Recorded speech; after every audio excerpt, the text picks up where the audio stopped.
Tänane lugu sai alguse sellest, et Reporteri toimetus sai sõnumi, milles anti kolmandate isikute kaudu teada, et Tartus Tammelinnas elab üks väga suur kass, kes ületab tavalise kassi mõõdud nii enam-vähem 3 korda. Teade tekitas kergelt kõhedust, sest mine sa tea, mis elukas see on. Koerad reeglina peremehe juuresolekul agressiivseks ei muutu. Kassid on aga teatavasti ettearvamatud ja nii lihtsalt dressuurile ei allu. Aga ei ole mitte midagi teha. Reporteri töö ongi igasuguste ohtudega seotud. Kõik inimesed, kes sind tunnevad, teavad tegelikult, et nad sinust mitte midagi ei tea. Kui suur see kiisu siis on? Millal teda viimati kaalusite ja võib-olla tema kaalurekord on? 12 kilo. 12 kilo ja aga võib-olla natuke vahest vähem, aga rohkem ei ole, jah, ta kaalun küll kui 12. Nii suurt ja nii paksu kassi ei ole vähemalt Tartus enne nähtud. Proua Halja Pelisaar tundus ise küll lahke olemisega, aga igaks juhuks, kuna kass oli nii suur, tuli paratamatult keelele küsimus, et ega ta ei hammusta. Jala külge hüppab ta siis, kui ta näljane on. Ja siis, kui neid oma pereliikmeid siin kodus ei ole ja mina tulen üles niimoodi siia, siis võib juhtuda jah, et ta on mitu korda mulle jala külge hüpanud. Aga siis ma annan talle süüa ja siis on kõik korras. Tugev söögiisu ikka? Ta vähe sööb korraga. No ja kivi langes südamelt. Korraga see kass ära ei söö, näksib niisama natuke ja võib-olla küünistab. Ja nii nagu me ennist mainisime, on kassid ju ettearvamatud. Kuna muiska kõht oli enne meie tulekut igaks juhuks kanasinki täis söödetud, siis kaotas ta meie vastu igasuguse huvi ja nagu ühele isepäisele kassile kohane mängis ta meile järgmise vimka ja ronis voodi alla peitu.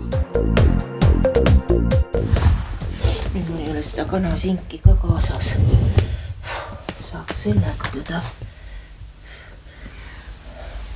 Aga äkki ma olen toon selle kanasingi tükikese. Perenaine Halja keelitas mitset, keda omade vahel ka muiskaks hüütakse igasuguste käepäraste vahenditega, nagu harjavars ja kanasink.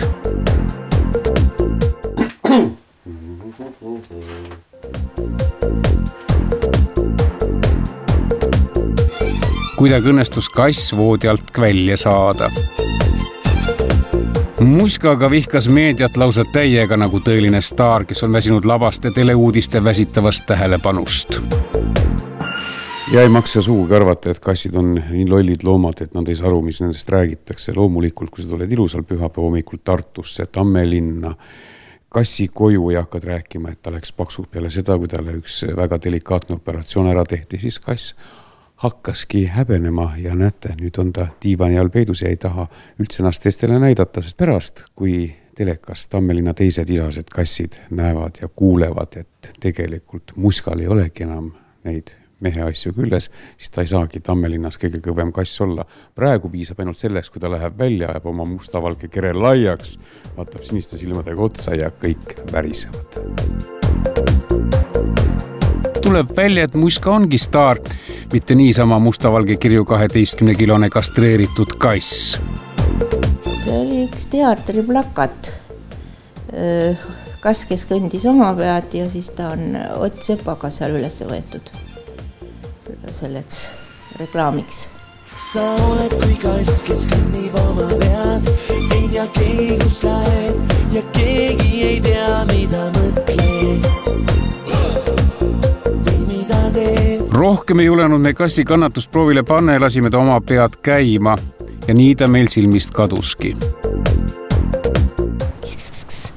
Kisu, mis sa läks? Ei, ta ei tule. Võt ongi nii, et tema on kass, kes kõnnib oma pead. See salapära on mäng inimestega, sa naudid seda, et tõesti keegi sinust aru ja ei saa. Jah, eks ta ole. Tõelised staarid ju meediat ei armasta. Võib-olla kohtus Muiska sel kaunil pühapäeva hommikul Tartus Tammelinnas Ott Sepaga ikkagi suulas hinged ja juttu jätkus neil kindlasti kauemakski. Sa oled kui kass, kes kõnnib oma pead.